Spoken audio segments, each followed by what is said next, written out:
Perkenalkan, namaku Putri Salvia Permatasari dengan NIM 230406744428 dari kelas 2023. Pada kesempatan kali ini, saya akan membahas konferensi pers yang dilakukan oleh KPK mengenai pengungkapan kasus korupsi oleh Gubernur Bengkulu pada tahun 2024. Pada 24 November tahun 2024, KPK menggelar konferensi pers terkait operasi tangkap tangan atau OTT di pemerintah Provinsi Bengkulu. Dalam operasi tersebut, Gubernur Bengkulu yakni Rohidin Mirsyah resmi ditetapkan sebagai tersangka dalam kasus korupsi. Kronologi singkat yang diungkapkan oleh KPK yakni dimulai pada hari Jumat pada tanggal 22 bulan November tahun 2024, KPK menerima informasi terkait dugaan penerimaan sejumlah uang oleh ajudan dan sekretaris daerah.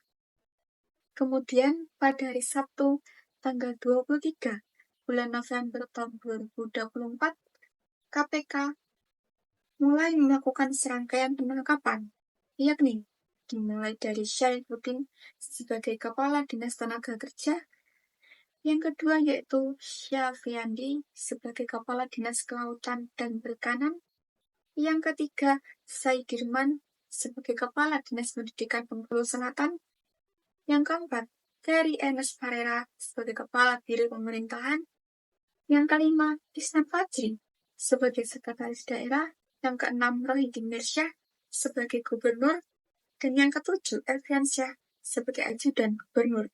Dalam hal ini, KPK mengamankan uang tunai sebesar 7 miliar rupiah dengan rincian sebagai berikut, yakni 32,5 juta di mobil Saidirman, 120 juta di rumah Ferry Ernest Parera, 370 juta di mobil seorang yang tidak disebutkan namanya, dan 6,5 miliar dalam berbagai mata uang di mobil dan rumah Elviansyah.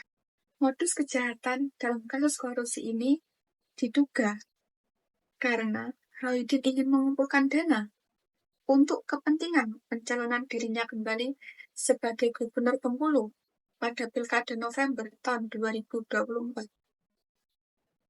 yakni melalui berbagai cara, mulai dari mengancam para pejabat daerah akan diganti jika tidak mendukung pencalonannya. Yang kedua, yaitu dengan memotong anggaran kantor, perjalanan dinas, dan tunjangan pegawai, serta mengambil dana dari pencairan honor guru dan pegawai yang tidak tetap. Kasus ini memperlihatkan betapa buruknya praktik korupsi dalam birokrasi daerah. Tindakan korupsi yang dilakukan bukan hanya sekedar tindakan bersifat individu, melainkan sebuah sistem yang terstruktur untuk kepentingan pribadi pemimpin itu sendiri. Kasus korupsi ini mengingatkan kita bahwa kekuasaan tanpa integritas adalah sebuah bencana. Korupsi akan dapat merugikan rakyat dan merusak tatanan demokrasi. Harapannya dengan adanya kasus ini dapat menjadikan sebuah pelajaran penting bagi kita semua dalam tata kelola pemerintahan, agar nantinya pemerintahan dapat lebih jujur, transparan, dan bermartabat. Sekian perkenalan dari saya. Terima kasih. Sampai jumpa kembali.